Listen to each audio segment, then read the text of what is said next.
नमस्ते दोस्तों, the one and only show में आपका एक बार फिर स्वागत है। मैं हूं आपका the one and only Shah.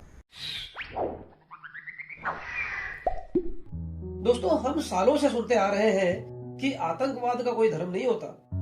किसी भी धर्म ग्रंथ में यह नहीं लिखा कि वो किसी दूसरे धर्म के लोगों से नफरत करे या उन्हें किसी तरह का नुकसान पहुंचाए। लेकिन इसके बावजूद जो आजकल अफगानिस्तान में हो रहा है उसके बारे में क्या कहा जाए।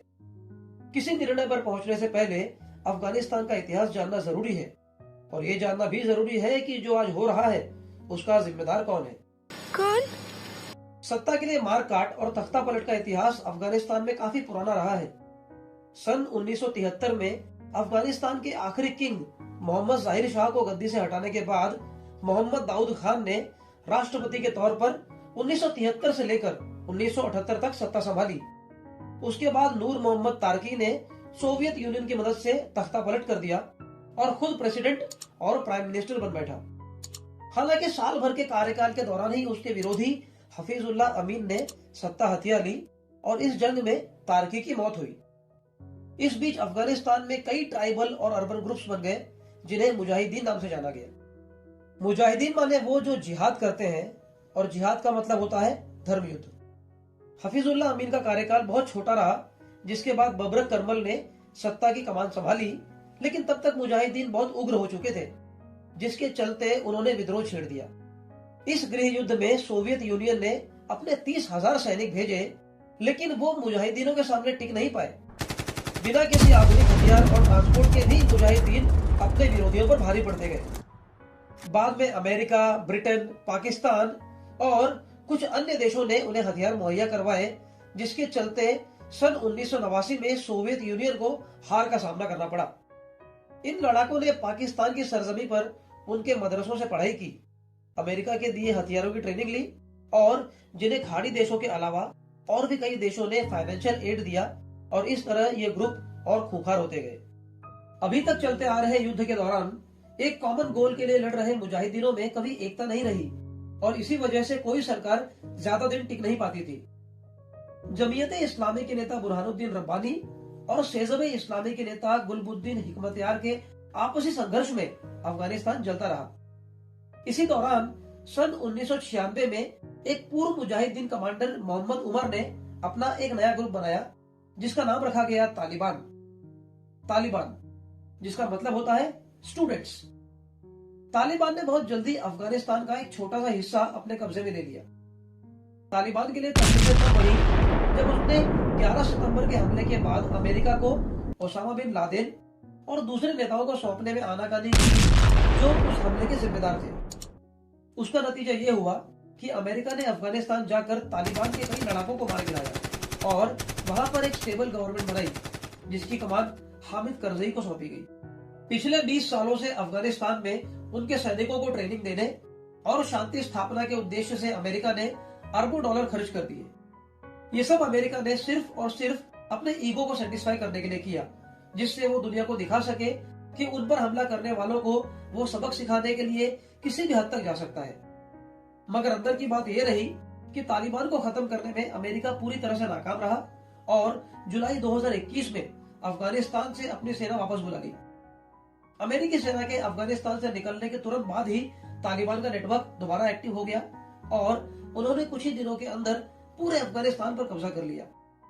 अब अगर मौजूदा हालात देखें तो अफगानिस्तान एक बार फिर कई साल पीछे चला गया है। तालिबान का आतंक पूरी दुनिया पहले भी देख चुकी है, लेकिन तालिबान को शह देने के पीछे अमेरिका का बहुत बड़ा हाथ है, इससे इनकार नहीं किया जा सकता।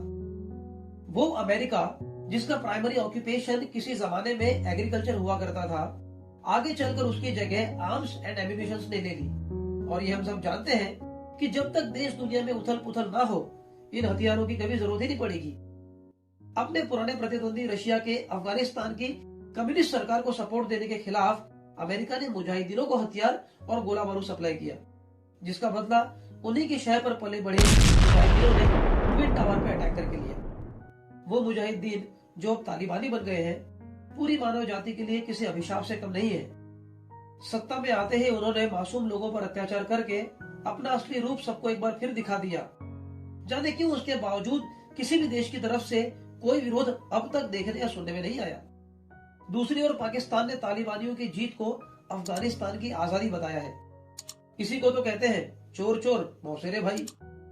वो अफगानिस्तान जो सन 1975 के पहले था, जहां लड़कों लड़कियों को समान अधिकार थे, इंग्लिश हाई स्कूल्स और यूनिवर्सिटीज थी, सिनेमा हॉल थे, जब वहां के समंदरों का पानी नीला हुआ करता था, आतंकवादियों के हाथों मासूमों के बहाए खून से लाल हो गया। इन आतंकियों का एक ही मकसद है और वो है गैर मुस्लिमों की हत्या करना और पूरी दुनिया में इस्लाम का परचम फहराना। लेकिन इस बात को नजरअंदाज नहीं किया जा सकता कि उसी इस्लामिक देश से खुद मुस्लिम अपनी जान बचाकर भाग रहे हैं। दुनिया भर के सारे मुस्लिम देशों में लगातार घटती जा रही नॉन मुस्लिम पॉपुलेशन इस बात की ओर इशारा करती है कि वहां माइनॉरिटी को किस तरह तबाह बर्बाद कर दिया गया। अब वो चाहे पाकिस्तान हो, अफगानिस्तान हो या बांग्लादेश, हर जगह हिंदुओं, सिखों और बाकी गैर इस्लामिक पॉपुलेशन को खत्म कर दिया गया। और तो और भारत के ही अभिन्न अंग कश्मीर से कश्मीरी पंडितों को खदेड़ दिया गया और तत्कालीन कांग्रेस सरकार देखती रह गई। दोस्तों, हर धर्म मिलजुल कर रहना सिखाता है और इन आतंकियों ने हर वो गलत काम किया है जो उनके अपने धर्म में भी गुनाह है। अगर उन अनपढ़ लोगों ने अपने मजहब को ठीक से समझा होता तो वो ऐसा कभी नहीं करते। बहरहाल, हम अपने देश की बात करें तो आज हमें जरूरत है इतिहास से कुछ सीख लेने की, ताकि वक्त रहते हम इस अन्याय के खिलाफ अपनी आवाज बुलंद करें। भारत का हर इंसान, वो चाहे हिंदू हो या मुसलमान, अपने बीवी बच्चों के लिए 2 वक्त की रोटी के जुगाड़ में हर दिन अपनी पेट और पीठ एक करता है। फिर भी कुछ जाहिल लोग ऐसे हैं जो केवल मजहब के नाम पर नफरत फैलाते हैं और आपस में ही लड़ मरने पर आमादा हो जाते हैं। कुछ लोग तो भारत में ऐसे भी हैं जो सिर्फ लाइमलाइट में आने के लिए मीडिया में उल्टे सीधे बयान दे जाते हैं कि उन्हें भारत में डर लगता है। हैरानी की बात यह है कि ऐसे बयान देने वाले लोग अफगानिस्तान के हालात देखकर अपने मुंह में दही जमाए बैठे हैं। ऐसे सो कॉल्ड सेक्युलर लोग अब किस मुंह से पीएम मोदी को कोसेंगे, यही सोचकर अपना दिन गुजार रहे हैं। खैर, लोग नफरत की राजनीति करते रहेंगे, लेकिन ये हमारे अपने इंटेलेक्ट पर डिपेंड करता है कि हम उनकी बातों को कितना सीरियसली लेते हैं। आपकी इस बारे में क्या राय है, हमें कमेंट सेक्शन में जरूर बताएं। वीडियो को लाइक और शेयर करना ना भूलें और रेगुलर कंटेंट के लिए हमारे चैनल को सब्सक्राइब भी करें। तो मिलते हैं अगले वीडियो में, तब तक के लिए अपना ध्यान रखें और मिलजुल कर रहें। शुक्रिया।